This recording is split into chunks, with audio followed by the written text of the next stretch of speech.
안녕하세요. 저는 빅파스 이번에 세 번째 참가하는 김민성이라고 하고요. 제가 이번에 발표할 주제는 제가 직접 가 직접 경험 경험. NFT 생태계에 대해서 말씀드리려고 합니다. 불파스 분들 중에서는 NFT에 대해 들어보지 않은 분들은 거의 없을 거라고 생각하고 있어요. 2021년도나 2022년도 거의 NFT 최정점 시기에는 NFT라는 테마만 붙으면 이제 막 마법의 키워드처럼 엄청난 주목을 받고 NFT 프로젝트라는 거 하나로 높은 밸류를 받던 시기도 있었으니까 그 그럴 수- 당연히 NFT가 무엇인지에 대해서는 다 어느 정도 생각이 다 있으실 거라고 생각합니다. 그리고 지금까지도 NFT의 대명사처럼 불리는 이제 크립토펑크나 BAYC를 소유하고 있는 유가랩스의 컬렉션들 역시 이제 거의 몇 년이 지난 지금까지도 NFT 업계에서 가장 큰 영향을 끼치고 있는 것 또한 이제 사실입니다. 그리고 대부분의 사람들에게 NFT에 대해서 물어보면 프로파일 폴 픽처, 즉 이제 PFP를 먼저 떠올리기 십상이죠. 그래서 이런 PFP NFT에 대해 생각하다 보면 과연 그게 왜 비싼가에 대한 의문을 다들 한 번쯤은 가지셨을 것 같습니다. 이게 이제 PFP NFT라는 것에 대해서 이제 미학적 가치 같은 정성적인 요소들이 작용한 부분도 분명히 존재합니다만 제가 겪은 NFT 생태계에서는 이제 단순히 이런 정성적인 부분들만 이제 부분들만으로 이제 평가되는 부분은 거의 없었다고 생각이 들었거든요. 그래서 크립토와 블록체인에 관심이 있는 사람들 중에 NFT에 대해서 못 들어본 사람은 없지만 정작 이제 NFT 생태에 대해서 깊게 해본 사람은 생각보다 주변에 많지는 않은 것 같습니다. 그래서 제가 2021년 중순부터 계속 겪어본 NFT 생태계에서 참신했거나 재밌었던 프로젝트 몇 가지를 개인적인 기준으로 분류해서 한번 살펴보려고 합니다. 예, 그 일단 본격적으로 프로젝트를 살펴보기 앞서가지고 다들 NFT에 대해서 가지고 계신 생각이 있으실 건데요. 네, 사람마다 각자가 상상하는 NFT의 쓰임새나 형태는 완전히 다를 거라고 생각을 해요. 그래서 이제 사람마다 각자가 상상하는 아 예를 들면 이제 누군가는 SBT 형태로 NFT를 활용해서 신원 인증의 수단으로 사용할 것이라고 생각할 수도 있고 또 어떤 사람은 PFP를 통해 가지고 SNS 등에서 이제 자기 과시나 사치의 수단으로 사용할 것이다라고 생각하실 수도 있겠죠. 또는 이제 창작자에게 로열티가 지속적으로 배분되는 새로운 디지털 아트 생태계를 꿈꾸시거나 아니면 금융 부동산 같은 리얼 리얼월드 에셋 RWA 분야에서 이제 채권 같은 수단으로 NFT를 사용하는 것 또한 이제 상상할 수 있을 겁니다. 근데 저는 이제 NFT가 어떤 형태로든 증명을 해주는 수단이라고 생각하고요. 그리고 그 거래야 그게 이제 거래에 대한 증명이나 신원에 대한 증명이나 자산에 대한 증명 어떤 형식으로 간에 증명으로 사용되는 수단이라고 생각합니다. 그래서 이 수단이기 때문에 이제 NFT는 무엇이든 될 수 있고 이제 각자 생각하는 개념에 대해서 발현될 수 있는 개념이라고 생각합니다. 그런데 이제 제가 이번에 다룰 건 NFT가 어떤 형태로 작동해야 올바른가 같은 이제 무겁거나 철학적인 내용은 아니고요. 제가 다룰 수도 없는 범주라고 생각합니다. 오늘은 단지 그냥 NFT가 이런 형태로도 사용되고 있구나, 혹은 이제 실제로 이렇게 사용하네 정도의 가벼운 이야기라고 생각하고 들어주시면 좋을 것 같습니다. 그러면은 첫 번째로 제가 그 분류해본 범주는 PFP 프로젝트입니다. 이제 다들 모두들 익숙하실 텐데요. 이제 PFP PFP 프로젝트를 이제 트위터나 뉴스에서 한 번쯤은 접하셨을 개념이라고 생각해요. 그러니까 BAYC를 비롯해서 지금까지도 주류를 이루고 있는 이 PFP라는 형식은 대부분의 NFT 프로젝트들이라면 기본 문법처럼 이렇게 사용하고 있는데요. 이 개별 PFP 프로젝트들의 의의나 커뮤니티의 방향, 뭐 아니면 발전 형태 이런 거에 대해서는 이제 많은 분들이 다뤄줬을 거라고 생각하고 저는 이제 이 친구들이 어떤 방식으로 작동을 했고 그다음에 이후 나온 NFT 프로젝트들에 어떤 영향을 끼쳤는지에 대해서 조금 집중해서 살펴보겠습니다. DAIC는 이제 그 크립토펑크 이후에 처음으로 이제 NFT 토큰 게이팅이라는 시스템을 사용을 해요.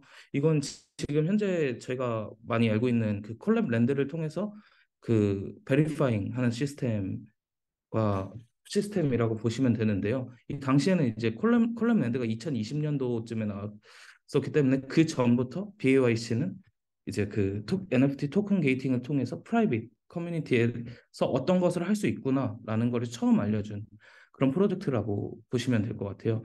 그래서 이 토큰 게이팅이 NFT를 보유하고 있는 사람의 그 보유를 확인한 다음 커뮤니티 입장을 하고 커뮤니티 액세스 활동을 이제 제공할 수 있는 이런 아주 단순한 형태로 진행이 되었고요. 지금 여기 화면에서 보이시는 이제 그 베스룸이라는 이제 낙서장 같은 건데요. 그 홀더들이 이 베스룸에 그 입장을 하면 한 시간마다 도트 하나를 찍을 수가 있어요. 그래서 그 베리파잉한 홀더들이 처음으로 했던 이 커뮤니티 활동이 이 베스룸에 이제 낙서에 도트를 하나씩 찍는 거였습니다. 그래서 초기에는 이렇게 그 한 시간에 하나씩 홀더마다 찍을 수 있으니까 저렇게 점 하나씩 이렇게 나와 있다가 점점 협동을 하면서 이제 저런 아래와 같은 그림의 형태를 이제 커뮤니티끼리 이런 식으로 활동을 했다. 뭐 이런 최초의 활동이어서 그 한번 가져왔고요. 그래서 BAYC는 이런 방금 말씀드렸던 토큰 게이팅의 기본 문법을 만들었던 PFP 프로젝트였어요. 그래서 이제 그 전까지는 시장 진입자들에게 이제 유의미한 경험과 이런 서비스를 제공했던 팀이 없었지만 이제 이때부터 BAYC가 본격적으로 자기들의 이제 영향력을 보여주는 사례로 남아 있습니다. 그리고 이제 그 다음으로 이제 한 단계 더 토큰 게이팅에서 한 단계 더 나아간 형태가 사이버 콩즈라고 볼 수 있는데요. 단순 토큰 게이팅을 해서 커뮤니티 활동을 한다를 넘어서 이제 거기서 이제 그 토크노믹스를 결합해서 이제 그 디파이 개념을 곁들인 토크노믹스를 최초로 이제 그 시장에 내놨다고 볼 수 있습니다.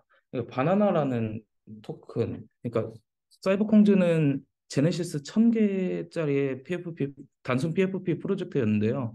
이 기능을 위해서 마이그레이션을 한번 했습니다. 그래서 이제 제네시스 콩즈를 하나 홀더하고 있으면 하루에 10개의 바나나가 이제 채굴이 되고요. 이거는 이제 바나나는 반감계를 가지면서 계속 이제 토큰이 디플레이션 되는 형태로 운영이 되고 있습니다. 그래서 이제 그 바나나를 소모해서 이제 브리딩을 함으로써 베이비 콩즈를 이제 그 클레임할 수 있고 민팅할 수 있고 그 다음 컨텐츠로는 이제 그 나중에 나온 VX 콩즈 같은 이제 그 토큰을 사용해서 이제 그 사용처를 만든 처음으로 유틸리티를 가진 토큰을 이제 NFT에 결합했다. 라는 형태로 볼 수 있을 것 같습니다. 그래서 이제 지금 현재는 비록 줄어든 수요에 비해서 그 계속해서 토큰이 나오고 있기 때문에 성공적인 토크노믹스를 구축했다고 보기는 힘들지만 NFT 시장에서 초기 문법을 만들었던 프로젝트 중에서 현재까지 운영되고 있는 몇 안 되는 오지 프로젝트 중에 하나라고 볼 수 있습니다. 현재 그리고 그 플레이 앤 콜렉트라고 폴리곤 메인넷에서 게임파이까지 진행하고 있는 모습이고요. 이 시기쯤에 이제 다음으로 그 흥미로웠던 NFT 생태계의 움직임 중 하나가 이제 바로 트레저리 다오라는 거였습니다. 그래서 트레저리 다오는 이제 그 콜캐츠를 비롯해서 당시 블루칩이라고 했던 프로젝트들의 폭발적인 상승으로 인해서 이 한정된 블루칩 NFT들에 대한 수요를 여- 그 이제 시장에 막 진입한 사람들이 이제 보유할 수 없었기 때문에 그거에 대한 니즈를 충족하기 위해서 이제 그 커뮤니티 다오 형태로 이제 트레저리 자산을 운영할 수 있는 다오를 트레저리 다오를 운영하는 이제 NFT를 만들어서 이것을 해결했던 사례라고 볼 수 있었는데요. 그러니까 자산의 공동 소유를 통해서 커뮤니티 트레저리의 가치가 NFT의 가치라는 논리로 이제 현재 커뮤니티에서 많이 통용되고 있는 트레저리라는 개념을 대중적으로 보여주고 이를 직접 운용했던 사례라고 볼 수 있습니다. 사실 그 다오터틀과 뮤턴트 캣츠가 대표적으로 초기에 있었는데 그 다오터틀은 그 오픈시에서 얼마 안 돼서 바로 그 증권성 문제로 딜리스팅이 되었어요. 뮤턴트 캣츠는 그나마 이제 계속 오랫동안 오픈시에 남아 있었는데 이 이후에 이제 그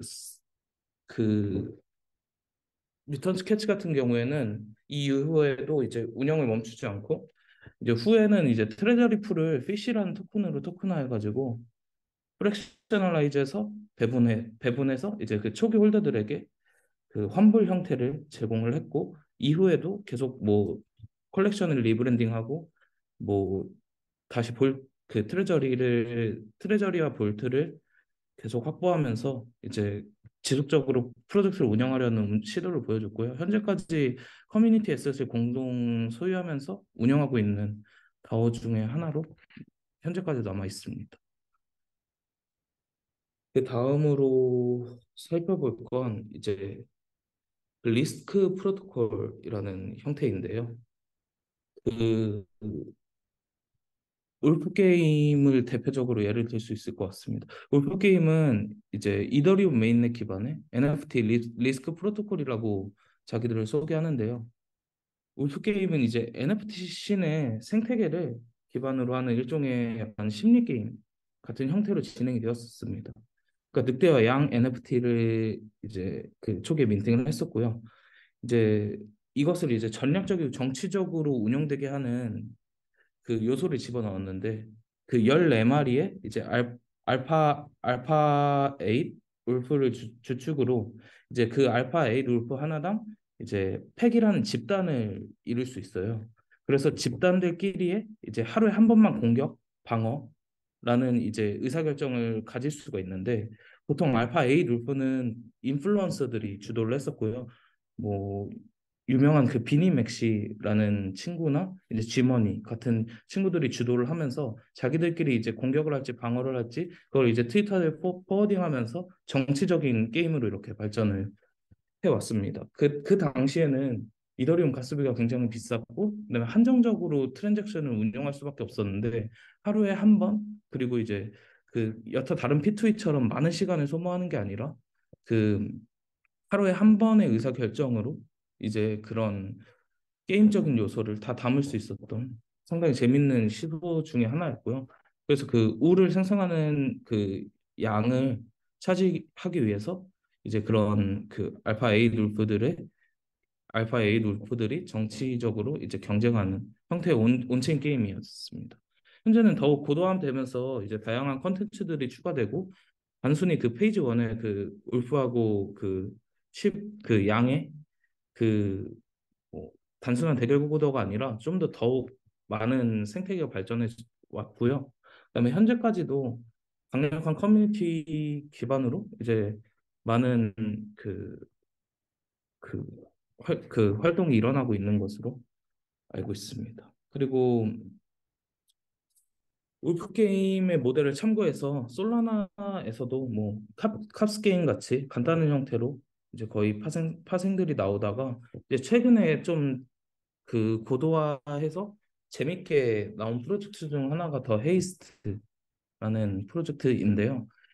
여기에는 이제 여기 화면에서 보실 수 있듯이 이렇게 다양한 형태의 이제 건물들이나 활동들이 존재해요. 그래서 거기 안에서 이제 확률적으로 발생할 수 있는 이제 리스크라든지 아니면 그 인센티브를 이제 선택을 해서 내부에서 이제 그 가지고 있는 그 침스하고 고릴라들을 전략적으로 운용을 할 수 있고 거기 내부에서 이제 토큰 인플레이션을 방지하기 위해서 이제 막 그 토큰을 소비해서 그 스탯을 배분한다든지 아니면 이제 그 활동을 통해서 얻은 아이템들을 이제 강화한다든지 이런 형식으로 좀 더 그 게이미피케이션적인 요소를 강화한 형태로 이제 그 이 리스크 프로토콜이 이제 조금 많이 토크노믹스적인 측면에서도 완성도를 보이면서 지금 발전하고 있는 이런 모습을 보여주고 있습니다. 그래서 그 나나라는 그 더 헤이스트는 나나라는 토큰을 중심으로 이제 다양한 상호작용을 통해서 이제 현재 고려된 리스크 프로토콜들 중에 가장 고도화된 모델이라고 생각합니다. 그래서 더 헤이스트는 지금도 진행 중이고요. 솔라나에서 이제 직접 구매해서 한번 플레이해 보실 수 있습니다. 그리고 지금까지 계속해서 그 커뮤니티를 활발하게 운영 중인 프로젝트 중 하나입니다.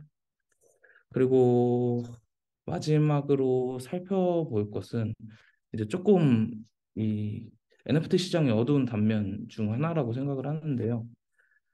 그럼 바로 이제 프라이빗 봇에 대해서 설명드리겠습니다.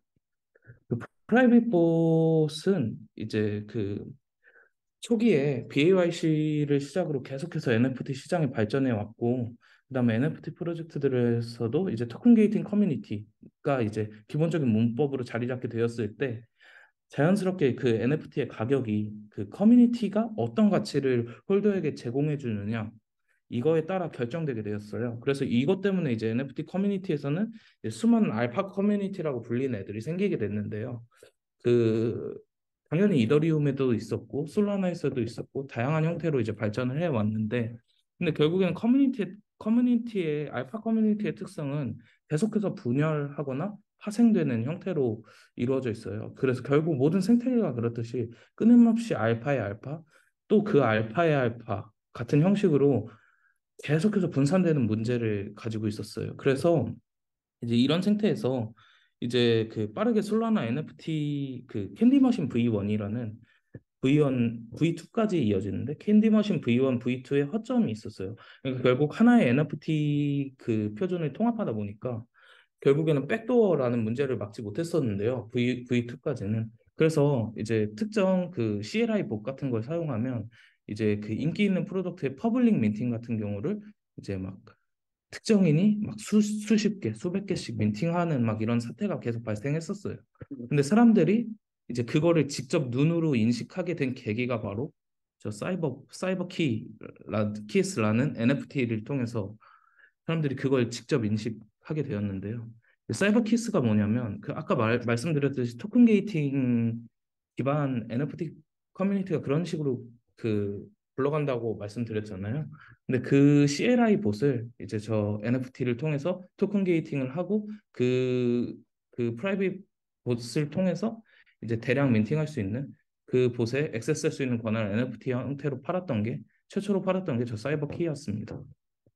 그래서 이 사이버 키는 이제 그 솔라나 생태계에서 특히 당연히 그 이런 프라이빗 봇은 솔라나 생태계에서 특히 그렇게 발전할 수밖에 없었는데 아까 말씀드렸던 캔디머신 V1과 V2의 허점 때문이었습니다. 그래서 계속해서 봇 같은 게 고도화해서 발전했고 그다음에 이제 점점 솔라나라는 그 프로토콜에 이제 그 진입 장벽을 높이는 요소로 작용을 하게 되었습니다. 그래서 결국 이제 캔디머신 V3에서는 이 문제를 조금 어느 정도 완화를 했었는데요.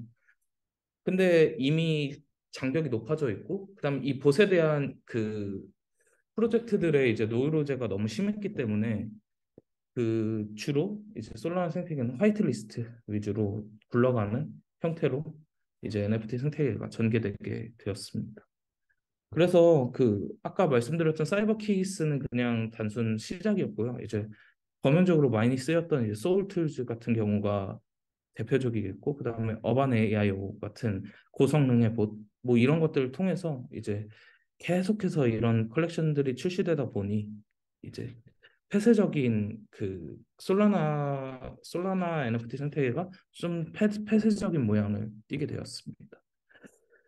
그래서 이제 그런 식으로 이제 솔라나 NFT 생태계가 조금씩 망가졌다. 그래서 이런 악영향이 있었던 프라이빗 봇까지 한번 쭉 빠르게 살펴보았습니다. 그래서 이외에도 이제 NFT 시장에서 발생했던 재밌는 프로젝트 사례들과 스토리들은 진짜 되게 많은데요.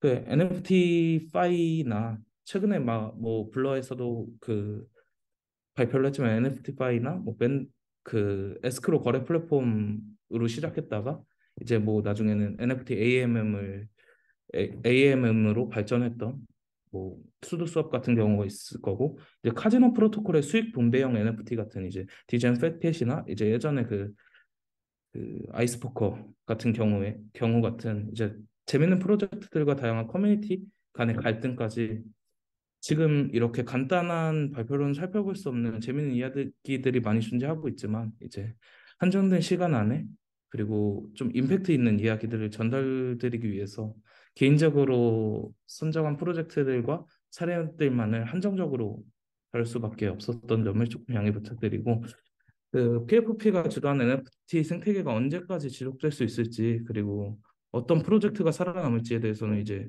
당연히 저 또한 미지수이고 알 수 없는 부분인 것 같아요. 그래서 지금도 우리가 과거 블루칩이라고 부르던 프로젝트들이 붕괴하거나 뭐 이탈을 하는 걸 보면 한치 앞을 예상할 수 없는 것이 이제 이 씬인 것 같은데 다양한 NFT 생태계 내에서도 이제 그 이런 유의미하고 재밌는 움직임들이 많이 일어났었고 현재까지도 진행 중인 것도 많으니까요. 이제 발전하고 있는 시장이라는 것만큼은 확실한 것 같습니다. 그래서 NFT뿐만 아니라 다른 생태계도 마찬가지라고 생각하고 있기 때문에 저 또한 제가 모르고 있는 부분들에 대해서 이렇게 불가스 분들과 함께 계속 배워나가고 있는 것 같습니다. 앞으로도 정말 잘 부탁드리고요. 그 마지막으로 요약하는 와중에 이제 축소되거나 조금 왜곡된 부분이 있을 거라고 생각을 해요. 그래서 제 기억과 이제 남아있는 자료들로 이제 빠르게 이런 현상들을 되짚어 보면서 작성한 내용이어서 이제 틀린 부분이 분명 존재할 수 있습니다. 그래서 그 이런 사실과 다른 내용이나 수정해야 될 부분이 있다면 언제든 피드백 주시면 정말 감사하겠습니다. 감사합니다.